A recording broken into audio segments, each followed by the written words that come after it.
নমস্কার বন্ধুরা, welcome to unicorn. তো আইপিএল এর ইতিহাসের সবথেকে খারাপ মরশুম হয়তো চেন্নাই সুপার কিংসের এই মরশুমটা হতে চলেছে। আইপিএল এর ইতিহাসে এখনো পর্যন্ত একবারও চেন্নাই সুপার কিংস শেষ করেনি, বাট যেদিকে পরিস্থিতি এগোচ্ছে কিন্তু এই মরশুম চেন্নাই সুপার কিংসের সেটা হতে পারে। তারা কিন্তু আইপিএল পয়েন্টস টেবিলের একদম লাস্টে 10 নম্বরে শেষ করতে পারে। তো ব্যাপারটা হচ্ছে যে চেন্নাই সুপার কিংসের এই মরশুম একদমই ভালো যায়নি, মাঝে মধ্যে একটা আধটা জয় এসেছে।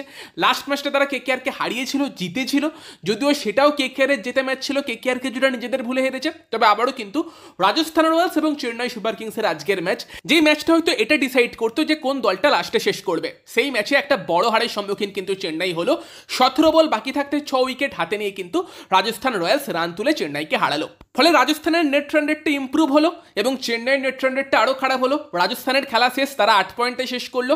চেন্নাই 6 পয়েন্টে আছে, এখনো 8 পয়েন্টে আসতে পারে, বাট নেট রান রেটে অনেকটা কিন্তু পিছিয়ে আছে চেন্নাই। ফলে চেন্নাইকে যদি লাস্টে শেষ না করতে হয়, পরের ম্যাচটা জিততে তো হবেই, তার পাশাপাশি ভালো ব্যবধানে জিততে হবে এবং সম্ভবত পরের ম্যাচটা গুজরাট টাইটান্সের এগেনস্টে, ওই টাইপের একটা ভালো দলের এগেনস্টে কিন্তু ব্যাপারটা কঠিন হতে পারে চেন্নাইয়ের জন্য। তো সেখানে অবভিয়াসলি কিন্তু আরও একটা ম্যাচ যেখানে কিন্তু মহেন্দ্র সিং ধোনির দল খুব একটা ভালো কিছু করতে পারলো না। স্টাম্পের পেছনে থেকেও মহেন্দ্র সিং ধোনি খেলা ঘোরাতে পারলো না এই মরশুমে। তবে আজকের ম্যাচে দুই ভারতের যুব দলের ওপেনার আয়ুষ মাত্রে 20 বলে 43 একটা ক্লাসিক ইনিংস খেলেছে। উল্টো দিকে বৈভব সূর্যবংশীর ব্যাট থেকেও কিন্তু অর্ধশত রান এসেছে। তো দুই ইয়ং প্লেয়ারের ব্যাট থেকে রান আসাতে আমি তো খুব খুশি, এবং জয়সওয়াল আমার আরও এক পছন্দের প্লেয়ার, সেও কিন্তু ভালো রান পেয়েছে।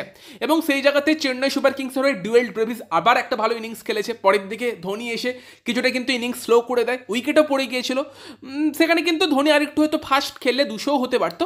রানটা এনাফ ছিল না এই পিচের জন্য, এবং সেই রানটা 17 বল বাকি থাকতেই চেস করে দেয়। লাস্টে ধ্রুব জুড়েলও কিন্তু ভালো ফিনিশ করে।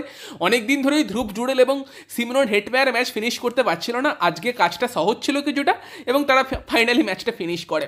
তবে ম্যাচের শেষে একটা দৃশ্য দেখে খুবই ভালো লাগলো, সেটা হচ্ছে বৈভব সূর্যবংশী কতটা রেসপেক্ট তার মহেন্দ্র সিং ধোনির জন্য। তো সেটা কিন্তু দেখালো, মহেন্দ্র সিং ধোনির কিন্তু পায়ে হাত দিয়ে প্রণাম করলো বৈভব সূর্যবংশী, যেটা কিন্তু খুব সুন্দর একটা দৃশ্য। তো ঠিক আছে, এই দুটো দলেরও কিন্তু মরশুম ভালো যায়নি, বাট বেশ কিছু ইয়ং ট্যালেন্ট উঠে এসেছে, তাদেরকে নিয়ে কিন্তু এই দুটো দল পরের মরশুম ঘুরে দাঁড়ানোর চেষ্টা করবে। এবং কিছু কি প্লেয়ার পরিবর্তন হতে পারে এই দুটো দলের, কোনো বড় প্লেয়ার কি দল ছাড়তে পারে, সেই সব দিকেও নজর থাকবে, সেই সব নিয়ে আমরা পরে আলোচনা করবো। বাট মোটামুটি কিন্তু এই মরশুমটা শেষ হলো। বৈভব সূর্যবংশীকে মিস করবো, মানে রাজস্থান রয়্যালসের ম্যাচগুলো দেখার এক্সাইটমেন্ট লাস্টের কিছুদিন এই জন্যই ছিল কারণ সেখানে বৈভব সূর্যবংশী খেলছিল।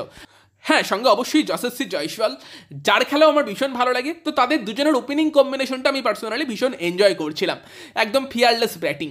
তো সেটা কিন্তু এই মরশুমে রাজস্থানের জন্য লাস্টের দিকে একটা পজিটিভ ব্যাপার ছিল। বাকি তোমরা জানিও তোমাদের কি মতামত, চেন্নাই ফ্যানেরা জানিও এই মরশুম নিয়ে ওভারঅল কি বলবে, কি মনে হয় এই মরশুমটা কোথায় খারাপ গেল। আমার তো মনে হয় অক্সান টেবিলেই চেন্নাই হয়তো এই মরশুমের অনেকটা খারাপ কাজ করে ফেলেছিল। বাকিটা তোমরা কমেন্টে জানিও। ভিডিওটা ভালো লাগলে ভিডিওটাকে লাইক করে দিও, শেয়ার করে দিও, আমাদের চ্যানেলে প্রথমবার এলে আমাদের চ্যানেলটিকে সাবস্ক্রাইব করে তার পাশের বেল আইকনটাকে অন করে দিও। তো চলো, বাই বাই।